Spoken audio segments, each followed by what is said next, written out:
I quit my job and found my passion. The air in the office felt suffocating as I stared at my computer screen, the cursor blinking mockingly on an email I couldn't bring myself to finish. It was a dreary Monday afternoon in November 2024, and I was 28 years old, a corporate accountant at a manufacturing firm in Chicago. The office was a sterile maze of cubicles, fluorescent lights casting a harsh glow over beige walls, and the constant drone of printers filling the silence. I'd been with the company for 3 years, a steady job with a decent salary, but that day it felt like a prison sentence. My desk was cluttered with spreadsheets, a cold coffee mug, a stack of invoices I'd been avoiding, each number a reminder of the monotony that had swallowed my life. I was miserable, and I knew it was time to make a change, or break. I'd taken the accounting job straight out of college, lured by the promise of stability and a predictable paycheck. My parents had been proud, my friends impressed, and I'd settled into a routine. 9 to 5, weekends spent catching up on work, my evenings a blur of takeout and Netflix. My apartment, a modest one-bedroom near Lake Michigan, was my escape, with a view of the water that I rarely enjoyed. I'd started the job with enthusiasm, crunching numbers and balancing books, but over time the thrill faded. My boss, Mr. Hargrove, a stern man in his 50s with a perpetual frown, expected perfection, and any mistake, however small, earned me a lecture in front of the team. "You're here to work, not daydream," he'd snapped one Tuesday when I'd miscalculated a tax return by $50. The humiliation burned, but I stayed, telling myself it was temporary, that I'd figure it out. By late 2024, the weight of my discontent had become unbearable. I'd wake up with a knot in my stomach, dreading the commute on the L train, the crowds pressing against me as I clutched my coffee. My weekends, once a chance to recharge, were now spent catching up on overdue reports, my laptop open on my kitchen table while the lake view went ignored. I'd started sketching in my free time, a childhood passion I'd abandoned for practicality, doodling logos and designs on napkins during lunch breaks. One evening, I found an old sketchbook under my bed, filled with ideas for a graphic design business I'd dreamed of as a teen.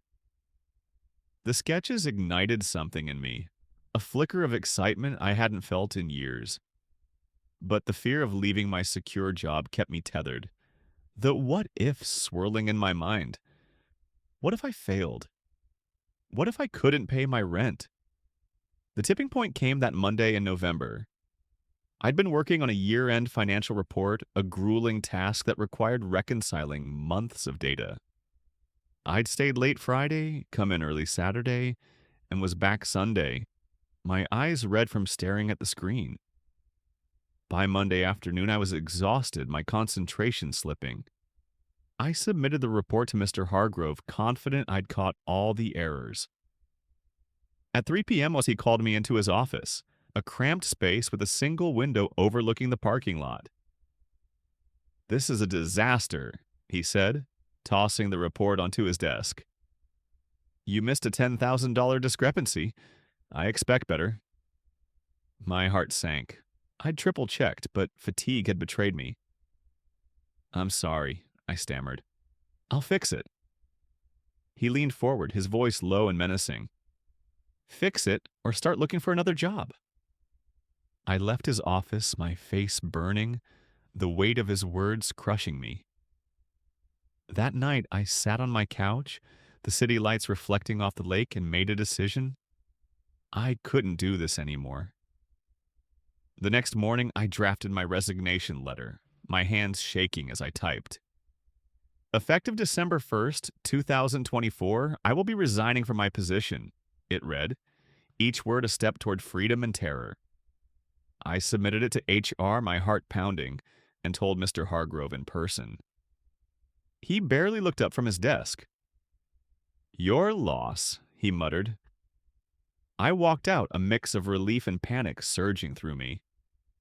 My savings would last 2 months, maybe 3 if I was frugal, but I had no plan beyond quitting. I spent December sketching, researching graphic design courses and networking online, my apartment becoming a makeshift studio with art supplies scattered across the floor. The uncertainty gnawed at me. Rejection emails from freelance gigs piled up and my bank account dwindled. By January 2025, I was down to my last $500, my confidence wavering. Desperation drove me forward. I enrolled in an online design course, spending hours mastering Adobe Illustrator, my hands cramped from the mouse. I posted my portfolio on social media, offering free logos to local businesses to build experience. One Tuesday, a small cafe owner responded, hiring me for $200 to redesign their branding. It was a start. I poured myself into the work, staying up late to perfect every detail, the Lakeview my only company. Word spread, and by March, I had 3 more clients. A bakery, a boutique, and a nonprofit, each project a lifeline. My savings ran out, forcing me to sell my couch to cover rent, but I kept going, sleeping on a borrowed air mattress. The breakthrough came in April 2025. A mid-sized tech company contacted me, impressed by my portfolio, and commissioned a full rebrand, $5,000 upfront, with potential for more. I worked tirelessly, collaborating with a freelance photographer friend to create a stunning visual identity. The client loved it, signing a contract for ongoing work. By May, I'd earned enough to move into a better apartment with a proper desk and a view of the Chicago skyline. My business, Lakeview Designs, was born, and I hired an assistant to handle inquiries. The risk had paid off. I'd turned my passion into a thriving career. Looking back, quitting that soul-crushing job was the hardest decision I'd ever made.